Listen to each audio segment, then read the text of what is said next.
Hey, party people, and welcome to this episode of But Are You Weird? A podcast dedicated to spending time talking with some creative, captivating, and downright cool people, diving into their world and ultimately asking, but are you weird? I'm Amanda, your host and resident weirdo, and I'm so happy you are here with us today. And our guests on this episode are, or is, as a unit, Marci and Charlie. Yay! Indeed. Yay! We also have some other people in the studio. Who else is here with us? Puppets! Yeah, puppets. Yeah, we've got Costa and Marzi and Rita, which is, we'll have to get into playing with these guys later. So just hang out on our laps for now, our little personalities. Okay, so Marci and Charlie, welcome to the But Are You Weird podcast. This is interesting because we have two people, but I'm going to treat you as a unit. For introduction's sake, can you introduce yourself to our listeners? Tell us what you do. Tell us what's meaningful to you, your hopes, dreams, goals, ambitions, your life story, whatever you'd like to share. Is that all? I know, I was thinking the same thing. Tell us everything about you. Marci, you can get us started. So currently, I have been spending my time working on renovations we have a couple of two-family homes. And so my focus has been on making sure they're comfortable for the next tenants that are coming in. But I also feel like I wear many hats in my life. And another pretty big one is as a dog mom. We just adopted another dog. So she's coming up from Texas. Oh, no way. In a week from Saturday. So wow. Yeah. But yeah, I have, a fair amount of interests that are somewhat all over the place. I've, worked with elders and went down the holistic nutrition path and then the subtle body path. And love to travel, love to do puppets. So it'll be fun to talk more about that. So, yeah. Literally, now that I think about it, I know you, of course, through Charlie, and I've talked with you, but I don't think I've ever just had that moment where I've learned so much about you just in that little bit. I didn't know you had so much going on. You're getting a doggo? We are. When is the doggo coming? A week from tomorrow. A week from tomorrow. Did you scout it out? Look at pictures? How'd you decide which puppuccino? Look at all these different words I have for dog. How'd you decide which puppuccino is going to be the right fit? Charlie found her through a rescue site for miniature pinchers because the dog we have now, River, is 3 years old. And we love the breed. Before River, we had two min pins, Simon and Izzy, and they lived into their 17th year and a little bit beyond. And really loved the high points of the breed, but at the same time, there are some behaviors they can develop that are not as desirable. And if they're not socialized around kids, like the two we had were basically scared of kids. And so then they seem scary. And so we didn't want that the next time around. So even though we tried to rescue the min pins that were available they had the similar traits where couldn't have other dogs, were afraid of people, high barking. So the dog we're getting, her name is Birdie. And she's a min pin mixed with, they suspect, rat terrier. And mixed with a Rottweiler. She can hold her own. She's being fostered with a 120-pound dog of some sort. The other dog is a Doberman. And so we reached out to the rescue and they sent us some videos of her. And we thought she would be a good balance. Even when you purchase a dog or acquire a dog from a breeder, there's no guarantee what you're going to get. So we thought, we take a chance, and we're excited for that because River he loves other dogs. But again, with the breed, he sees dogs and he goes nutty, and other people are like, oh my God, you're a freak, get away, And so we've been looking for a while, and she definitely felt like. Did you say Birdie? Birdie, yeah. Like a tweet bird, yes. Or like Bertie? No, like a tweet. Okay. Is Birdie going to keep Birdie's name? I think so. We thought the name was adorable, and when we saw the videos, it just seemed to fit. So yeah, and the foster seemed like they had a good relationship with the dog, and if the name is sticking with the dog, then that'll help the dog with us feel more comfortable. Oh, that's exciting. Yeah. There's like a welcome home party. They're going to be like balloons and a sign. Welcome home party. Yeah, and then the day after we have to drive to Cincinnati. Yeah. So River and Birdie are going to be in the car. Yes. Yeah, it's gonna be wild. Do they get buckled?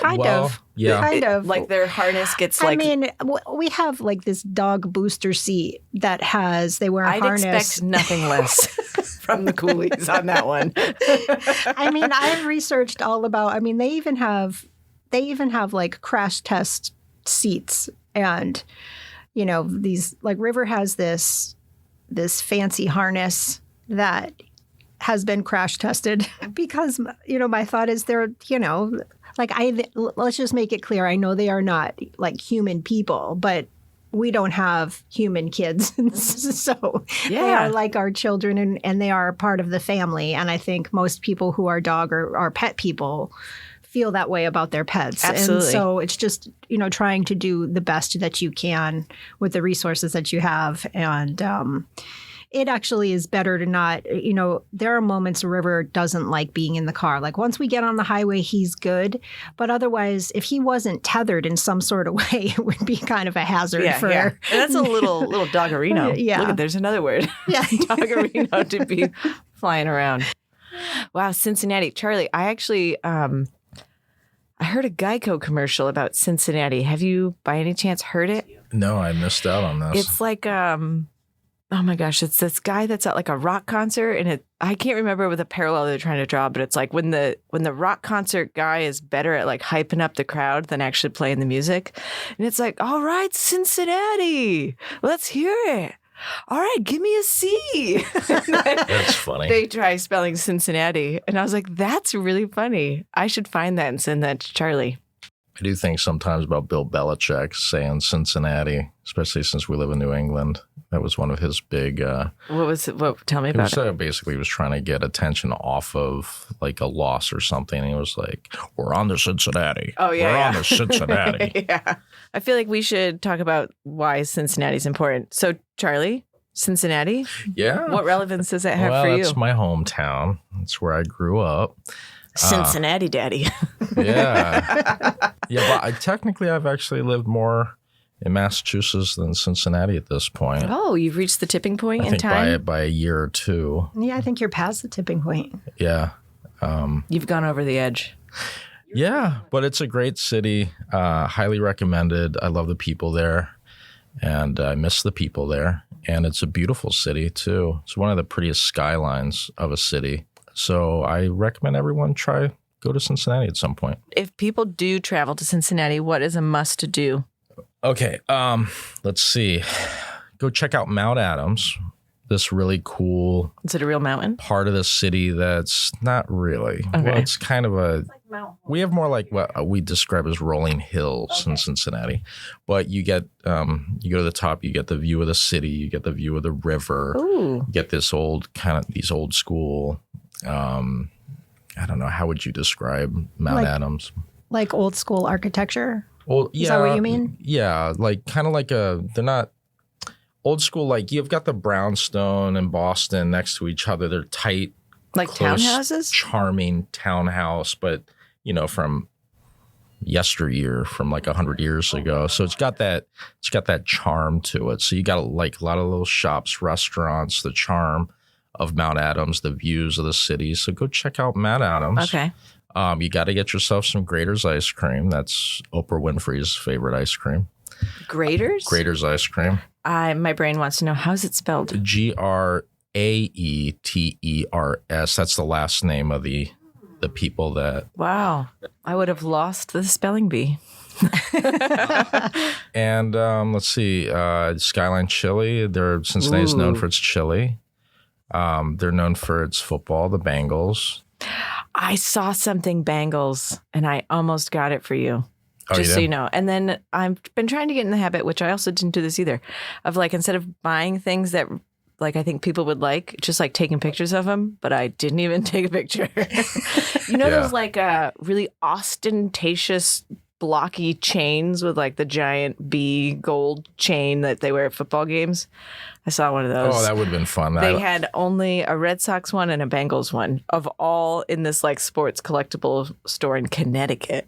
I would have loved the absurdity of wearing that. Okay, well, if I see it, I will get it. You failed me, Amanda. I was like, I'm pretty sure Charlie likes the Bengals. And I'm like, what are the chances? Red Sox and Bengals, the only ones that are left? Yeah, that's a little odd. I did buy the Red Sox one. I do. For my brother. I do love the Bengals. Do I wish they've had more success? Yes. I'd say they did. In the last 10 years, they've done decently, right? I just think about when we worked together. They've done better. Yeah. But the team that I knew when I was growing, I'm just going to say my age. I'm 46 years old. What? But they were really good when I was a little one. Back when I was a kid. They were really Back good. in the olden days. Yeah, when we had horse-drawn carriage, those Bengals were great. No electricity, but Back when we used rotary phones. No running water, but they were wonderful. so yeah. Since we're talking about us as a unit, we should talk about where we how you met. And Marci mentioned how she worked with elders. And we work for... Did he just say what? Oh, wait. Shoot. I would say I'll edit it out. I feel like just so the listeners know, been really intentional about, not calling out too much where people are from and where they work in case of image. Oopsies. Not that we say anything controversial here. I like to think we're very neuroaffirming and quirky and weird, but society sees us in different ways. And so do we want to represent what was it called again? Because I'll edit it. Did he just say what? What sound if we had to edit over that? Like duck quacks or like the sound of like an older person? Yeah, do duck quacks. Oh my gosh. Something like Did he just say what?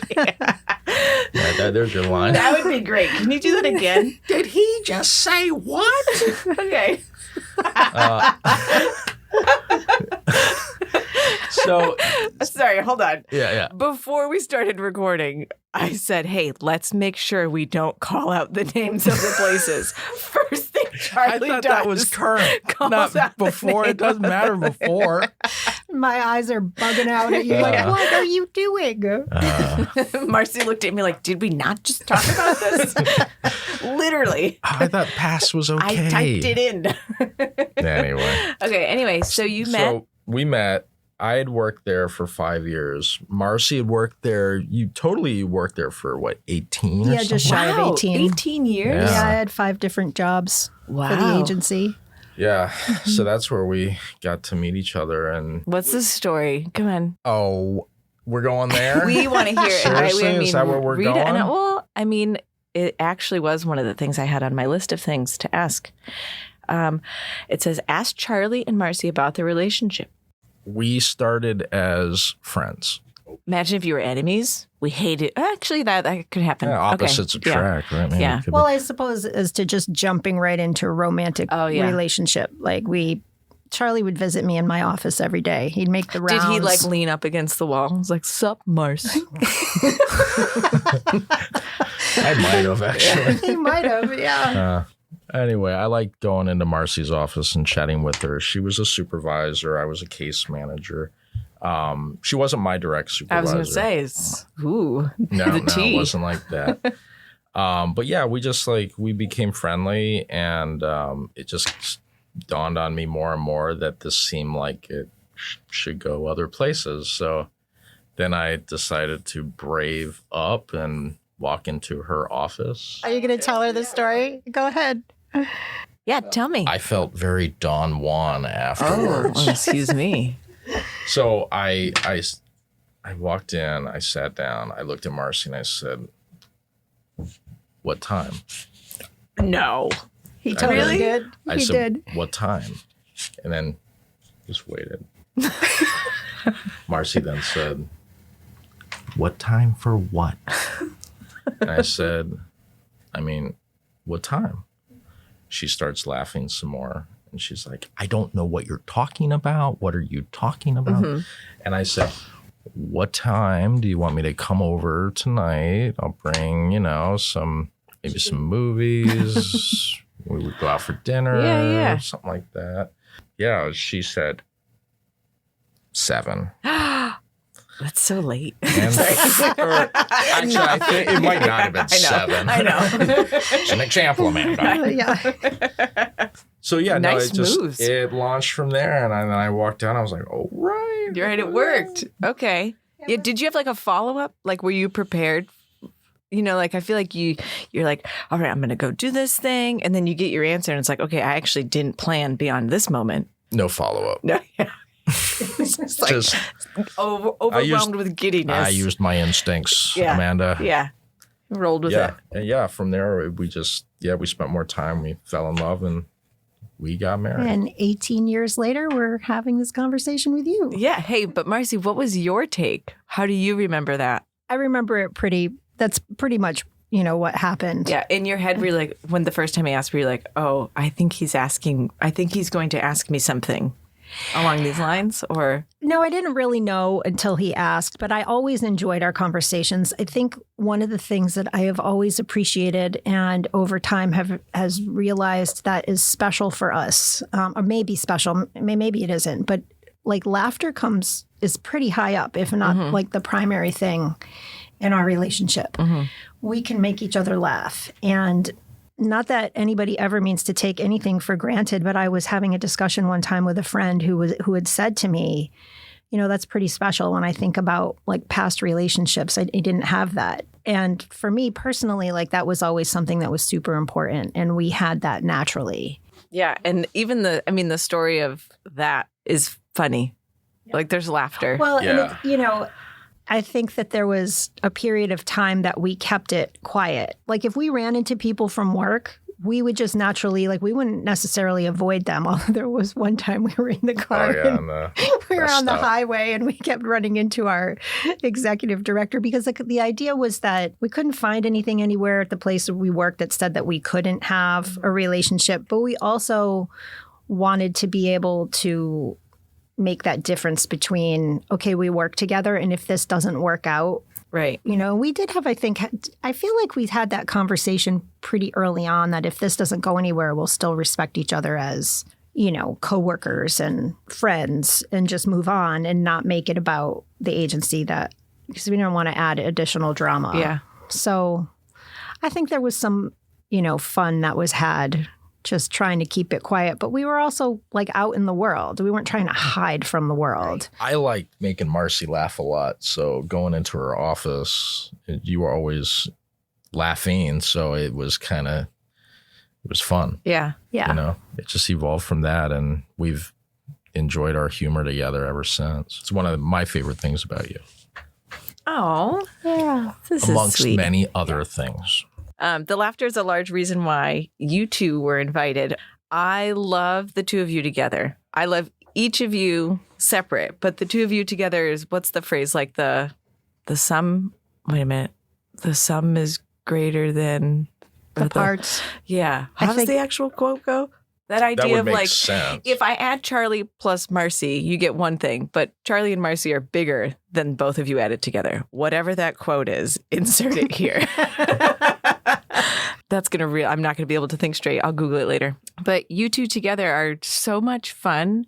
And I am always laughing with the two of you. Like actually from the minute I see you, even walking in this morning, I saw you, Marci, and then I turn to my left and I see Charlie and I just start laughing. It's like, okay, the unit has arrived. Like this is great. The unit. That was a unique moment too, because I was in Nourish and we did not come together and I didn't know you. So it was like three converging. Amanda came out of a hallway. Yes. I'm walking straight, and then Marci's walking out from a hallway from the other direction. So the three of us met. Boom. So Marci, you had the vantage point of seeing Charlie and I. Charlie, did you see me? I had no clue you were there. So Charlie saw Marci. I only saw Marci. Marci was the only one. So the two of us. I think my words were, "Isn't this convenient?" And thought you were talking to me. And then I realized once I saw Charlie, maybe she was like, it was just a lot of information to soak up. And so it literally was like, I think of film, of course, like if it was like it was scripted, if it was supposed to be that way, it was like just funny. That was good stuff. And yeah, well, it was the perfect start. Like there's no better way for the three of us to have actually met this morning. Anyway, so laughter is a big part of why you were invited. The joy that you bring me, and the two of you do have something really great. Between the two of you, there's so much joy and the creativity, which we're going to talk about. It's really admirable. And seeing the two of you have that together, that playfulness, like that's always fun. And certainly, of course, not everything is sunshine and rainbows all the time. But to have that be the baseline, though, Yeah. like that's got to be so much fun to like literally be with your best friend all the time and to be weird and quirky and authentic and silly. And like, that's really fun to have. Yeah, no, it definitely is. I can think of even in the moments, the not so great moments, it's a phrase that I feel like, Charlie, you started was, you know, when we're in an argument or we have an occasional fight, excuse me, he started this and I adopted it. But he'll be like, I love you, but I don't like you right now. I can totally imagine that from Charlie. It's enough to kind of just alert the other person like, hey, I need a minute. And it also helps, I think, bring a smidge of levity there so that, you know, right. we can like, come back together and work through it. You don't want to be in that situation because you know that there's so much love between the two of you and there's so much appreciation for one another that it's like, this is actually yucky. I love you. Yeah. I don't like you right now, though. Yeah.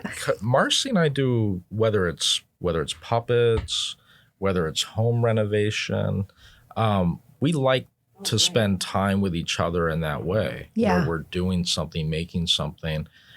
So it is definitely a big part of who we are as a unit. That's right. I forgot about the like creative side of the home renovations and that's one thing that you said in your intro was working to manage and sustain. What is it? 2? Yeah, we have two family homes in the area. 2 family. It sounds. It was like it was a business that was started by my dad and grandfather like 40-ish years ago, and we've taken it on. Now that they've passed, but it's definitely been a learning experience. And I haven't had a home that I've owned that I haven't wanted to rip something out. Like we'll joke, rip it out. And then it's like, okay, we ripped it out and saw all this other damage. Like, you know, so we've learned a lot together and had a lot of fun around that. And it's been fun watching Marci and develop roles associated with home renovation, and because she really has become the point person for dealing with all the tradespeople, whether it's the electricians, the plumbers, the carpenters. Like Marci's a really great project manager. But yeah, no, it's been really awesome seeing Marci in that she coordinates that stuff in such a awesome fashion, and I look up to it because I couldn't do that like you do it. So thanks, kudos. Babe. Thank you. This is the love hour. Wow, if only I could have kept rolling with that. That was a good little voice I had there. Ooh, it actually kind of creeps me out a little. Okay, so let's talk creativity for a little bit because it is the three of us in here with three others. And I mean, I'm defaulting to puppets, but yeah, the creativity behind home renovation. And then I'm certain there's also maybe individual projects that seem creative that you combine for. So this is a really massive question. Tell us about the role of creativity in your lives as a couple or as individuals, because that's a really big draw for why you were invited too. Like, you're massively creative, and I love that. Creative in like artistic expression, but like creative in problem solving, which is also something I really appreciate. I appreciate that you mention it as a creativity and problem solving because, you know, when you go throughout life and people say, well, what are your skills? And I think sometimes that's can be hard to determine because sometimes our skills, like we're so natural at it that we don't realize. And so one of the things that's been a theme throughout my life is that I'd like to think that for the most part, I'm a pretty good problem solver. And I am also looking for creative solutions. So whatever role I've had, it's kind of like, okay, well, we've got this particular issue here. Like, how can we come to some kind of resolution? But like whether it's home renovation or basically just anything. And it's, it jumps into researching, well, how do we execute this? And instead of looking at it so much as a problem to solve, it's just sort of like, okay, we have this new challenge. Yeah, I love that idea of it, like instead of a problem to solve, it's a challenge, because I think the perception people have when they encounter barriers, it really says a lot about who they are. Mm-hmm. And so if you see something as like, oh, this is the worst thing ever, and now I've got to deal with it, versus like, ooh, I wonder how this could be managed. Yes. Are you more of that latter side of, ooh? I feel like my initial gut reaction might be more on the negative side. And then when I let it settle, maybe feel the emotions that might come to it, you give your brain some space to figure out, okay, well, like, how do we overcome this? So I do have a sense in my life that, the knee-jerk reaction might be, ugh. Yeah. Okay, not what I was hoping for, Yeah, right. Oh, this is the worst. But then looking at it and saying, okay, well, where is the gift in this? Mm-hmm. Ooh. Where, like, what can we learn from this? And ultimately, I mean, I think listeners, and I can certainly think of like an example throughout life where what seems really bad in the moment ends up being a gift that you didn't see right at the beginning. So just taking the time to first feel the feelings, which is important, but then, having the idea like, okay, maybe there is something that will come of this and it's not as bad as initially thought. Yeah. That feel the feelings part is important.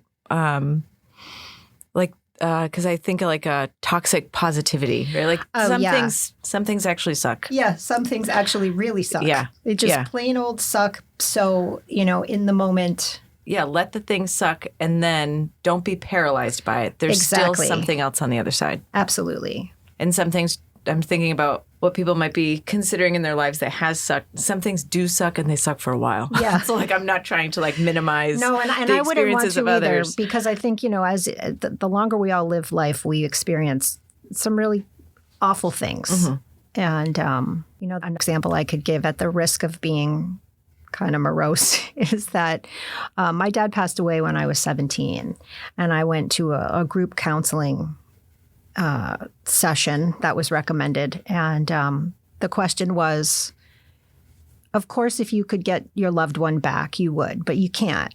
So what is a positive outcome from it? And I remember thinking that's just awful. Yeah. Like my dad is gone and you want me to think what's good about it. But then again, that's an example of years ago learning to use this as an example, to use this as an opportunity to look at, all right, this is really awful. Mm-hmm. But I was like, well, I get a drawer in the bathroom now. Here I'm in high school and it's like you're getting ready in the morning and it's like, and I used to have to park my car on it. I was fortunate enough to have my own vehicle. And so the way the driveway was, like, he always got the prime spot in the driveway. And it's like, well, now I don't have to move my car. Mm-hmm. So it's a strange example to give, because ultimately I think when you lose people, like when people pass away, and it can be very traumatic and sad. And it's one, I think, the hardest things as humans that we have to experience. But it's like, okay, sucks that you're gone. But if and as trivial as those things may seem, it's kind of like, well, I guess I can see where. Right. It's not like forgetting it, dismissing it, discrediting it. It's almost like the idea of like two things can be true at the same time. Absolutely. This horrible thing has happened. And there still can be some great things that happen as a result of it. Yeah.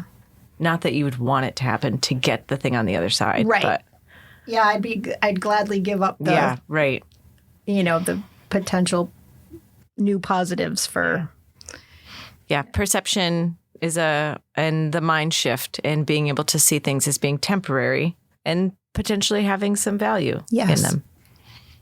Charlie? Yeah. What do you think about that? I feel like Marci and I were having a moment, and Charlie was like, okay, just wait for my time I was here. glad you had your moment. No, but you talked about creativity, and certainly Marci and I do a lot of endeavors together that are in the line of creative, with the puppets, with the home renovation. I think for me, creativity is a big part of my identity. Growing up, I really had a hard time figuring out who I was. And then it really became clear after I went to college and I was in Boston, and I felt very uncomfortable with who I was. And I wanted to get over like a shyness. So I thought, oh, you know what? Maybe I'll try this acting class. There's this acting class in Boston, and try it out, and maybe I'll get over my shyness, not knowing what it would branch into. But that's what I did. And I came to realize after doing the class that I started to see myself in a more positive way. I started to see, oh, you know what? I'm actually enjoying this. Mm-hmm. And I'm also enjoying the fact that it's other people are enjoying this that are watching me perform in this whatever acting thing I was doing, to the point where I was like a business major, and I'm like, okay, I'm bored with this. Let me do something I actually really want to do, and switch to a performing arts major. That's a pretty big jump. Yeah. Ironically, I felt like I was figuring out who I was by trying to be other people. Yeah. So then I just tried to do everything I could to be in any performance-related thing, whether it was being on the improv troupe, doing films, getting on stage. And it gave me a sense of community. It gave me a sense of identity. And ever since I did that, I've been doing some form of storytelling ever since. Later, I became an occupational therapist, more specifically mental health now. And I find ways to get kids that have mental illness and trauma backgrounds to do performance-oriented things for skill building. And Marci and I, we started like a YouTube channel, the Marci and Costa Show, where it allowed us to do skits, comedy skits, that were meaningful to us and kind of met more of our absurd humor. And since then, and now we're doing even other things for where I work now to help them. And but yeah, it's just, there's so many enjoyable things to get from creativity and from performance, and it's like the gift that just keeps giving. Mm-hmm. So that's... Yeah, I know we weren't going to talk too much OT, but you do bring the kids into some of the craft of performing. What are some things that you've done with them? Well, there's so where I work, there's a holiday show that goes on every year. So there are a lot of different skits that I would get kids involved in, whether it be like a short video skit, or maybe it's like an on-stage skit. Maybe it's a puppet skit. Maybe it's live puppets. But it's... I love you, Oreo. Oh, yeah. And with Amanda and I did this together with kids as well. Hey, that's another example of like, before we went on stage for that show, it was very clear, hey, let's make sure we don't say this thing. Are you bringing up my hypocrisy? And then we get on, and it's not the first thing, but it's what Charlie says. And so I'm just thinking the callback to not naming where we work. And then, of course, Charlie's, oh, yeah. Hey, let's make sure we don't do this. Charlie does it. Totally. Totally afterwards. Do you want to explain the Oreo skit? Sure. Okay. I felt like when we did this skit, it's for the holiday and some. Well, that's as good of a place as any for ending this first part of the series. Thank you for joining us for today's episode. Thanks for tuning in and for getting weird with us. As always, I'm so glad you're here. If you enjoyed this episode, please follow, leave a comment, or share it with your favorite curious mind. Until next time, stay curious, stay kind, and definitely stay weird.